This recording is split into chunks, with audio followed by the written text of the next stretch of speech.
Entrepreneurs pour la planète, le mentorat au service de la transition écologique. Je vous présente un nouveau binôme dans ce Smart Impact. Claire Flandin, bonjour. Bonjour Thomas. Bienvenue, vous êtes Merci. la fondatrice de Maison Janine et puis avec nous en duplex, Nathalie Greenbaum qui est la directrice de Mi-Hôtel. Bonjour et bienvenue à vous aussi, entrepreneuse pour la planète. Donc on va commencer par présenter vos entreprises respectives. Maison Janine, vous l'avez créée il y a 18 mois, avec quelle idée ?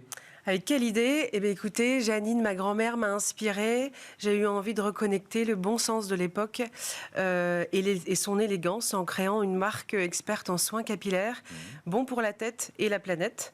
Bon pour la tête, bon pour la santé, avec des ingrédients naturels, bio, vegan et made in France. Et bon pour la planète en utilisant le format solide pour les produits d'hygiène, donc shampoing et après-shampoing, et liquide, mais dans des flacons recyclés, mais surtout consignable. Donc voilà. Consignable, ça c'est important Ouais. aussi. Et effectivement, créé il y a 18 mois, mais les produits arrivent sur le marché là en ce moment. Il y a eu un temps de quoi ? De R&D, de mise en place en quelque sorte ? Principalement du R&D, en fait.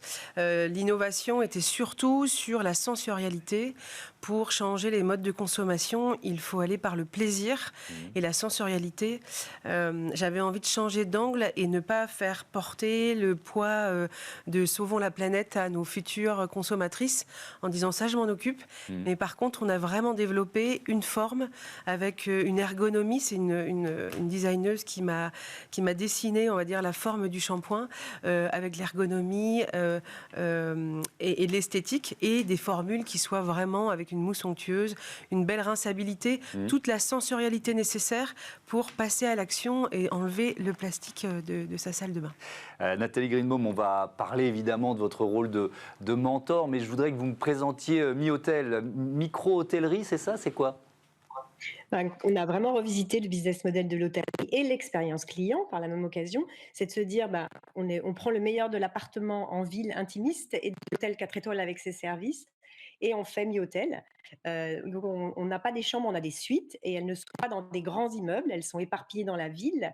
On en a 10 à un endroit, 15 à un autre endroit, ce qui fait que nos clients se baladent au meilleur endroit dans la ville. Et surtout, elles sont digitales, ces suites, elles sont spacieuses, elles sont toutes décorées différemment. Donc, on travaille sur le beau. Donc, on a plusieurs piliers, le beau, l'immobilier et puis la techno, puisque tout est digital. Nathalie Greenbaum, quand et comment vous vous êtes rencontrés ? Parlons de ce mentorat avec Entrepreneurs pour la planète. Bien, moi, j'étais particulièrement sensible à la RSE depuis le début. Avec mon associé Stéphanie, on a toujours pensé à retravailler donc ce côté-là de l'hôtellerie.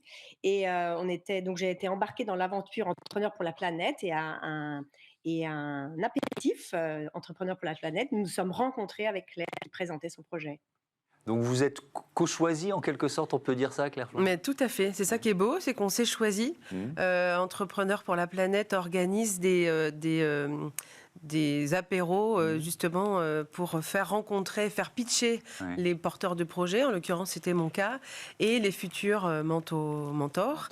Et puis, parce qu'il faut que ça matche humainement, enfin, pour que ça fonctionne, il faut d'abord que ça matche humainement. Oui, complètement, et je me souviens, c'est Nathalie qui est venue me voir, qui m'a fait parler, et finalement elle a accepté le mentorat quelques semaines après, et j'ai bien aimé justement cette notion de digestion, cette notion de choix, et puis ça fait 1 an maintenant qu'on travaille ensemble, en tout cas qu'elle m'accompagne et qu'on se co-accompagne, et c'est vraiment super. Qu'est-ce que ça vous a apporté dans voilà, cette genèse, cette première phase de lancement de l'entreprise ? Ça m'a apporté une structure. En fait, quand on se lance et quand on a un projet impact, et même tout entrepreneur, il y a tellement de choses sur lesquelles on doit penser, la R&D, la commercialisation, il y a vraiment beaucoup de choses. Et Nathalie, elle m'a apporté un regard très opérationnel sur la faisabilité.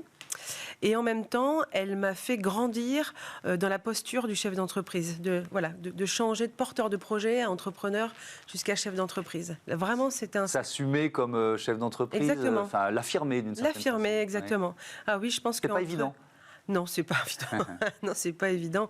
Non, entre le moment où on a le projet dans la tête et qu'on veut le mettre en place, il y a vraiment plusieurs étapes. C'est un accouchement, en fait. Voilà. Alors, en tant que femme, on l'a peut-être déjà vécu.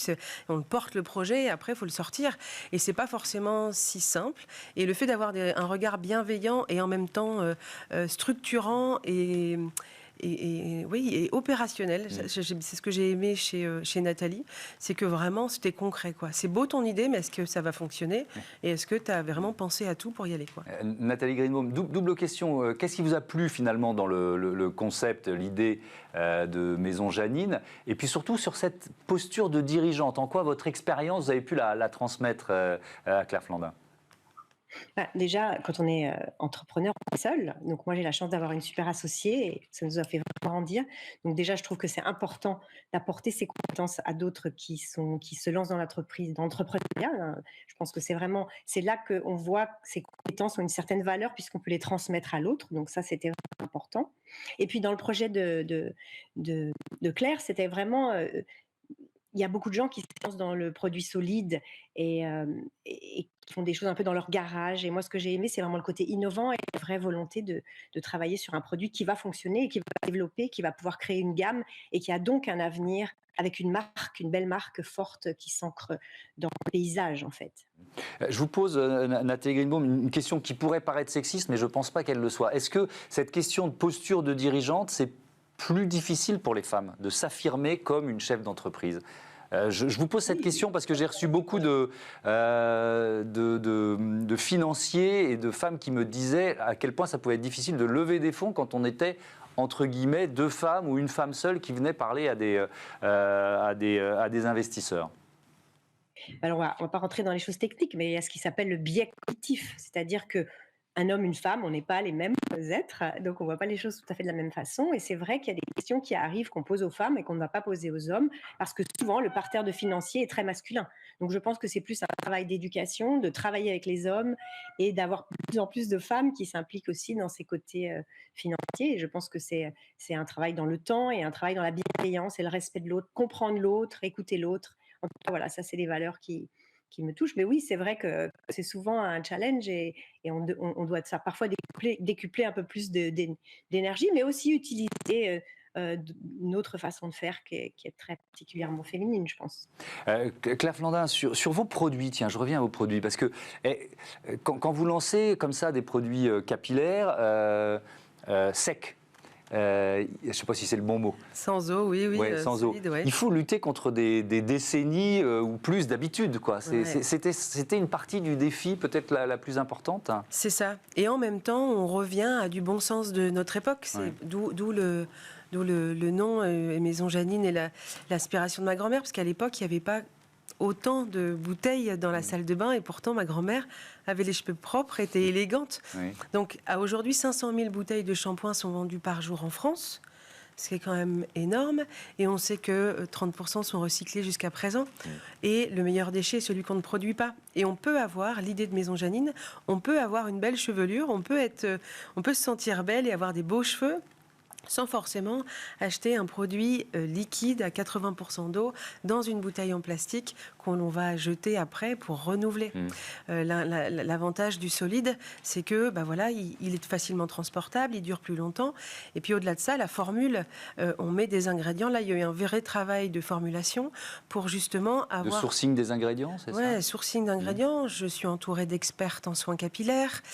C'est 18 mois de tests validés par un groupe de testeuses exigeantes, parce qu'il y a soit les personnes qui ont déjà utilisé du solide, qui n'ont pas été convaincues, parce qu'à l'époque, quand on a démarré, on était plutôt sur quelque chose de très brut, on va dire, ou soit il y a certaines personnes qui n'ont pas encore osé essayer. Et c'est là où j'arrive au milieu de tout ça, avec un beau produit, déjà un peu séduire par le bel objet, d'où le travail avec la designeuse, et puis après, voir qu'on peut utiliser ce produit et en plus avoir des résultats. Et donc démarrer, avoir une routine avec des produits sans eau, sans plastique, c'est possible. Ouais. Nathalie Greenbaum, est-ce qu'il y a des similitudes entre vos cibles de clientèle respectives, et est-ce que donc ça a servi finalement le mentorat? On rigole toujours avec mon associé, on dit toujours qu'on a créé Miotel pour la femme d'affaires qui en avait marre d'être dans des petites chambres pas décorées, mal placées, mal situées, etc. Oui, oui, oui, il y a des similitudes. Et puis moi, ce que j'aime surtout dans le projet de Claire, c'est que c'est une entreprise. Enfin, il y a vraiment, il y a tous les ingrédients, toute l'innovation dont elle vient de parler, tout le travail qui a été fait. Il y a une structure, il y a une base qui est un potentiel important pour avoir une entreprise avec beaucoup de clients, une grande gamme, un avenir. Donc, je trouve ça extrêmement grisant, extrêmement important quand on démarre une entreprise. Il faut qu'il y ait un potentiel devant, parce que sinon, c'est plus une entreprise, c'est autre chose. Est-ce que les produits Maison Janine pourraient être proposés aux clientes de Miotel? C'est une très bonne question. On s'est beaucoup posé la question et c'est aussi ça qui m'avait fait venir rencontrer Claire, c'est qu'on avait énormément regardé toute la gamme de produits solides pour l'utiliser dans les suites Miotel. Alors, il se trouve que c'est pas très simple en fait, parce que soit les produits sont chers, soit il faut mettre beaucoup de produits. Et en plus, finalement, ça fait beaucoup de gâchis parce que c'est une utilisation unique, etc. Donc, justement, j'étais allée la voir en lui disant, c'est très intéressant ce que tu fais. Je ne pense pas que ce soit toujours la solution en tout cas pour chez nous, mais par contre, j'avais beaucoup de retours à lui faire sur toute cette gamme de produits. Donc, c'était intéressant et on se dit, c'est quand même chouette il faudrait avoir toute une gamme complète, c'est-à-dire il faudrait avoir un shampoing, un savon, etc. pour peut-être l'imaginer le mettre sur place, me le mettre dans les suites. Mais en tout cas, la démarche et le côté extrêmement professionnel du produit nous fait réfléchir sur l'avenir et aussi se dire c'est peut-être un cadeau aussi à donner, à offrir à nos clients de VIP par exemple. Voilà une bonne idée. Dernière question, Claire Flandin, sur ce mentorat. Il va continuer ou finalement il était surtout utile pour le lancement? Vous voyez ce que je veux dire? Alors, je pense qu'on ne se pose pas trop la question avec Nathalie sur la suite, parce qu'à partir du moment où toutes les deux, on sent qu'on s'apporte, on ne réfléchit pas forcément à une fin. Je pense que ça se fera tout naturellement. Là, jusqu'à présent, sur cette année, elle m'a beaucoup apporté. Et puis, dans des phases d'entreprise, il y a le démarrage, le développement. Il y a toujours des phases à passer. Moi, je me sens jeune entrepreneur et tout à apprendre, vous voyez. Donc, voilà, tant qu'on s'apporte l'une et l'autre, mais c'est comme tout binôme, on va dire. Merci beaucoup. Merci à toutes les deux. Bon vent à vos entreprises respectives. À bientôt. Merci. Sur Bismart, on passe tout de suite à notre rubrique Start-up.